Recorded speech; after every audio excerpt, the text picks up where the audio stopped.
नमस्कार किसान भाइयों, कैसे हैं आप लोग? उम्मीद करता हूँ बहुत ही बढ़िया होंगे आप लोग। तो किसान भाइयों, आज के इस वीडियो में हम बात करेंगे गेहूं की सबसे अधिक पैदावार देने वाली 4 उन्नतशील वैरायटीज़ के बारे में। किसान भाइयों, जो वैरायटीज़ मैं आपको बताने वाला हूँ, यदि आप इनमें से कोई सी भी वैरायटीज़ का सिलेक्शन करते हैं और अपने गेहूं की फसल की बुआई करते हैं, तो मैं आपको गारंटी देता हूं कि आप अपने गेहूं की फसल से बढ़िया और शानदार उत्पादन ले सकते हैं। किसान भाइयों, ये वैरायटीज़ भारत के अंदर सबसे ज़्यादा लगाई जाने वाली वैरायटीज़ हैं। प्रत्येक क्षेत्र में यह वैरायटीज़ आसानी से हो जाती है और ये वैरायटीज़ गिरती नहीं हैं और कम से कम लागत में, कम से कम समय में बहुत ही शानदार उत्पादन देकर जाती हैं। तो किसान भाइयों, इनके बारे में आज आपको कंप्लीट जानकारी देने वाला हूँ। आप इनकी बुआई कब से कब तक कर सकते हैं और इनकी बुआई करने के लिए आपको बीज की मात्रा कितनी लेनी चाहिए, इन वैरायटीज़ की फसलें कितने समय में पककर तैयार हो जाती है और फसल पकने के बाद में ये वैरायटीज़ कितना उत्पादन दे कर के जाती है और इनके अंदर कौन-कौन सी बीमारी आती है, कौन-कौन से रोग लगते हैं, इन सभी के बारे में डिटेल्स में हम बात करेंगे। तो किसान भाइयों, आप वीडियो को पूरा देखें, अंत तक देखें, ताकि आपको सही जानकारी प्राप्त हो सके। और जो किसान भाई चैनल पर पहली बार आए हैं या फिर वीडियो को पहली बार देख रहे हैं, उनसे एक छोटी सी रिक्वेस्ट है कि आप वीडियो को लाइक कर लें एवं चैनल को सब्सक्राइब कर लें और पास वाली घंटी को दबा लें, ताकि खेती से संबंधित आने वाले सभी प्रकार के नोटिफिकेशन आप तक सीधे पहुंचते रहें। तो किसान भाइयों, जब भी हम किसी फसल की बुआई करने के लिए सोचते हैं, तो बस सबसे पहले हम वैरायटीज़ का सिलेक्शन करते हैं। यदि वैरायटीज़ का सिलेक्शन अच्छे से हो जाता है, तो बढ़िया और शानदार उत्पादन हमें मिलने की संभावना होती है। तो हम उस फसल से बढ़िया और शानदार उत्पादन भी ले सकते हैं, क्योंकि किसान भाइयों, जो फसल की पैदावार होती है वो सबसे पहले वैरायटीज़ के ऊपर निर्भर करती है। दूसरा, आपकी देखभाल के ऊपर निर्भर करती है कि आप उनकी देख रेख कैसे करते हैं, कैसे उनकी बुआई करते हैं, किस प्रकार से उन्हें उगाते हैं, इन सभी पर निर्भर करता है। तो किसान भाइयों, आज के इस वीडियो में ऐसी ही 4 वैरायटीज़ मैं आपको बताने वाला हूँ या आपके सामने प्रस्तुत करने वाला हूँ। तो आप इन चारों में से कोई सी भी वैरायटीज़ का सिलेक्शन कर सकते हैं। परंतु इनसे पहले मैं आपको एक सलाह देना चाहूँगा।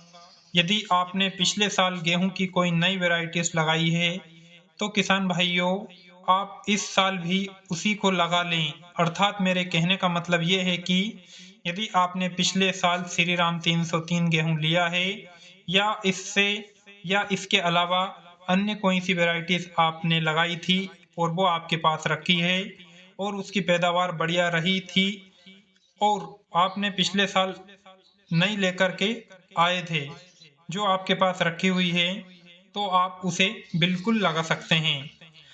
परंतु यदि किसान भाइयों, आपने पिछले साल गेहूँ नहीं बोई थी या आपके पास गेहूँ नहीं थे, तो आप इनमें से कोई सी भी वैरायटीज़ का सिलेक्शन कर अपने खेत में लगा सकते हैं।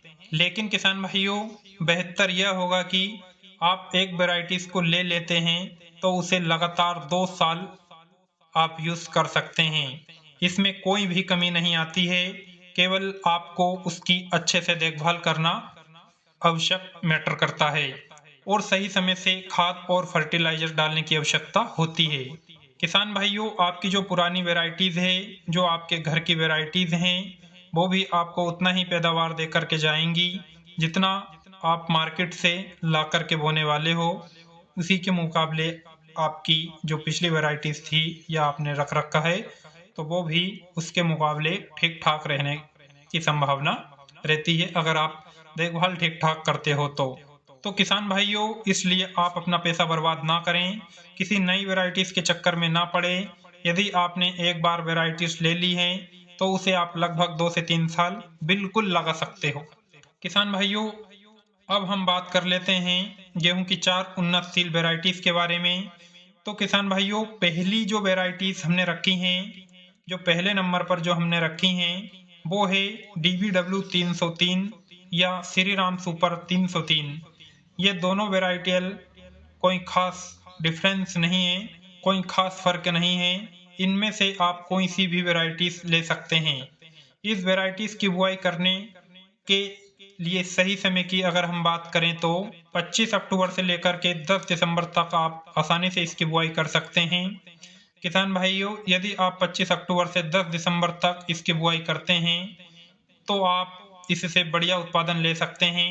किसान भाइयों यदि आप 10 दिसंबर के बाद इसकी बुआई करते हैं तो इसकी जो पैदावार है वो कम हो जाती है या हल्की हो जाती है।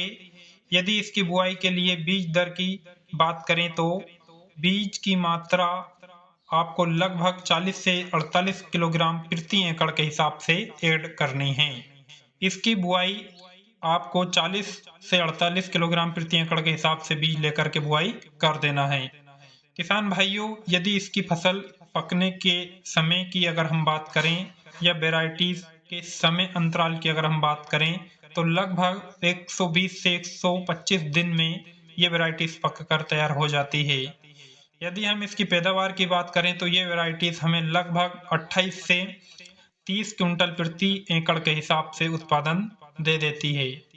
किसान भाइयों आप इस वेराइटीज का सिलेक्शन भी कर सकते हैं। दूसरे नंबर पर हमने वेराइटीज रखी है किसान भाइयों, ये हमने रखी है DBW 187। बहुत ही शानदार और पॉपुलर वेराइटीज हैं। किसान भाइयों यदि इसकी बुआई के समय की अगर हम बात करें तो आप इस वेराइटीज को 1 नवंबर से 25 दिसंबर तक आसानी से इसकी बुआई कर सकते हैं। किसान भाइयों यदि बुआई के लिए बीज मात्रा की अगर हम बात करें तो आपको लगभग 45 किलोग्राम प्रति एकड़ के हिसाब से इसकी बुआई कर देनी चाहिए। किसान भाइयों यदि फसल पकने के समय की अगर हम बात करें तो इसकी जो पकने की फसल अवधि रहती है, फसल समय की जो अवधि रहती है वो लगभग 120 दिन में पक कर तैयार हो जाती है। यदि इसकी पैदावार की हम बात करें तो ये वेराइटीज हमें लगभग 25 से 28 क्विंटल प्रति एकड़ की पैदावार दे करके जाती है। किसान भाइयों आप इसका भी सिलेक्शन कर सकते हैं। तीसरे नंबर की वेराइटीज की बात अगर हम करते हैं तो हमने तीसरे नंबर पर रखी है